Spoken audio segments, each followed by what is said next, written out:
Nora Bennett walked into the Whitfield shipping boardroom carrying nothing but a manila folder and 11 years of silence. She had been summoned like an employee, not a wife, told to sit at the far end of the table where her husband's family always placed her when they wanted her to feel small. Julian Whitfield sat at the head, his mother Constance beside him in pearls she wore like armor, and across from them sat Camille, the woman Julian had stopped hiding 6 months ago. Everyone in that room believed this meeting would end one way, Nora signing away her marriage quietly, taking whatever scraps they offered, and disappearing from the family name forever. Constance had even smiled when Nora sat down, the kind of smile reserved for people already defeated. What none of them understood was that Nora had not come to lose anything. She had come to collect it. Before we dive deeper, let us know in the comments where you're watching from. We'd love to hear from you. And don't forget to hit that subscribe button so you never miss any of our upcoming videos. Julian did not waste time on kindness.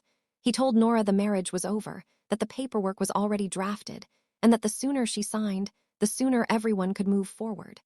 Constance leaned in, her voice smooth as glass. "You married into something you never understood, dear. It was always going to end this way." Camille said nothing, but she toyed with a bracelet Nora recognized as one Julian had given her on their 5th anniversary. Nora sat still, her hands folded over the folder in her lap. She did not raise her voice. She did not cry. She simply watched the three of them perform their victory the way people do when they believe the outcome has already been decided. Julian slid the papers across the table. "Sign it, Nora. There's nothing left for you to fight for." Nora looked at him for a long moment before she finally opened her folder. "There's nothing left for me to fight for," Nora repeated softly. "Or nothing left for me to lose." The distinction made Julian's jaw tighten. Constance's smile faltered for the first time. Nora opened the folder slowly, the way her father used to open old shipping ledgers at their kitchen table, unhurried, deliberate, certain. "3 weeks ago," Nora said, "the Port Authority Board approved a transfer of controlling interest in the Meridian Terminal contracts. The contracts Whitfield Shipping depends on for 80% of its cargo volume." Julian's face shifted from irritation to confusion. "What does that have to do with you?" Nora placed a single document on the table and turned it to face him. "Everything," she said, "because I am the one who holds them now." Constance rose halfway from her chair. "That is not possible. The Meridian contracts are family-controlled." Nora did not flinch. "They were," she said, "until Whitfield Shipping defaulted on its port lease obligations 8 months ago and quietly restructured the debt through a private holding group to avoid public disclosure. I know because I read the filing the same week it happened." Julian's mother's face drained of color. Camille looked between them, lost, sensing something had shifted but not yet understanding what. Julian grabbed the document from the table, scanning it too fast at first, searching for an error, a forged signature, anything that would make this untrue. The more he read, the paler he became, because buried in the fine print was a name he had never once thought to look for. Nora Bennett, majority holder, Ashgrove Maritime Holdings. Before she was Nora Whitfield, she was Nora Bennett, daughter of a dockworker who spent 30 years loading and unloading freight at the same port that now bore the Whitfield name on half its buildings. Her father, Samuel Bennett, never owned anything beyond his tools and his integrity, but he understood ships and contracts and freight manifests better than half the executives who paid his wages. "Every crate tells a story if you know how to read the paperwork," he used to tell her, spreading old bills of lading across their kitchen table while her mother made dinner behind them. Nora grew up memorizing shipping terms instead of fairy tales. By the time she was 20, she understood more about maritime logistics than most of the men who would later underestimate her at Whitfield family dinners. Nora met Julian Whitfield at a maritime industry conference, back when he still introduced himself by his first name instead of his family's. He was charming then, curious about her work, impressed rather than threatened by how much she knew. "You make cargo logistics sound like poetry," he told her over coffee that first week. She believed, for a while, that he saw her as an equal. It was only after the wedding, after the Whitfield name replaced her own on every document that mattered, that she noticed how quickly her expertise became an inconvenience at dinner parties. Constance would smile tightly whenever Nora spoke too knowledgeably about the business. "Let the men handle the company talk, dear," she said once, patting Nora's hand like she was a child who had wandered into the wrong room. The insults were small at first, being seated at the far end of dinner tables, being introduced as Julian's wife instead of by her own name, even at conferences where she was the more qualified guest. Nora said nothing, but she started paying closer attention. She noticed the Whitfield Company's shipping volume dropping quietly for 2 years running. She noticed executives whispering about a debt restructuring nobody wanted made public. She began reading every filing she could access, cross-referencing old contacts from her father's world, men who still trusted the daughter of Samuel Bennett more than they trusted any Whitfield.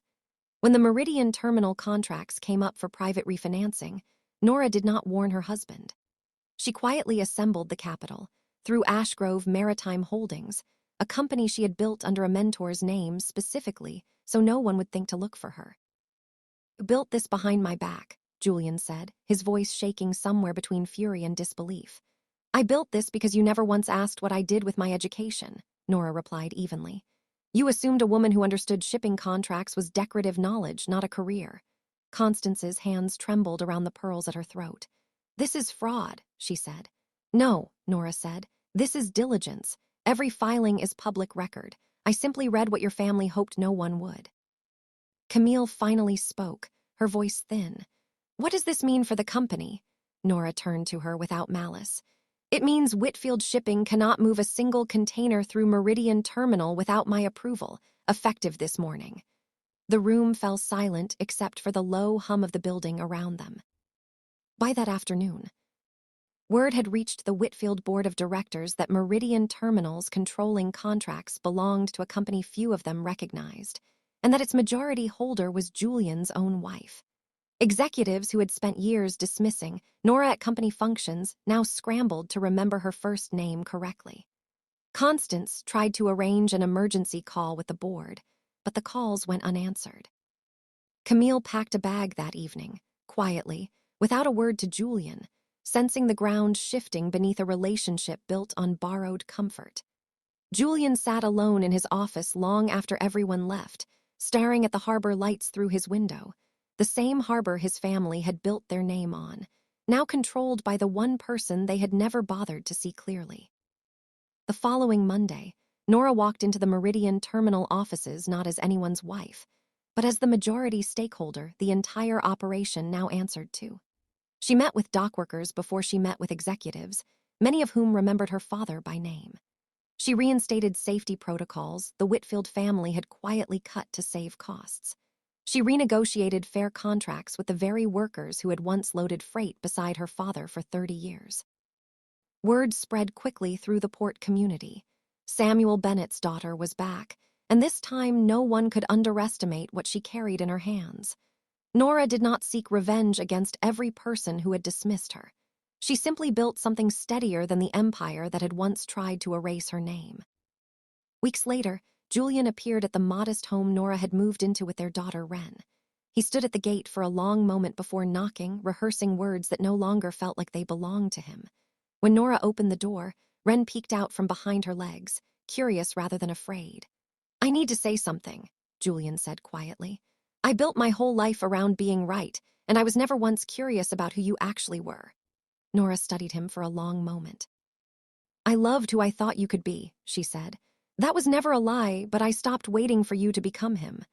Julian nodded slowly, accepting the words as more grace than he expected. He knelt down to Wren's height. "Hi, sweetheart," he said softly. Wren studied him with careful, curious eyes before offering a small, cautious smile. Years later, people in the shipping industry still tell the story of the dockworker's daughter who was underestimated in a boardroom and walked out owning the very port that tried to erase her name. Some say she planned it from the beginning. Some say she got lucky. They are wrong. Nora Bennett simply refused to let anyone convince her that quiet meant powerless. She kept her father's old ledger on her desk at Meridian Terminal, worn and creased, a reminder that every crate, every contract, and every person carries a story worth reading closely. Because the ones who assume you are not paying attention are usually the ones who have the most to lose when you finally speak. If this story resonated with you, let us know in the comments where you're watching from. We'd love to hear from you. And if you haven't already, hit that subscribe button so you never miss any of our upcoming videos. Thank you for watching.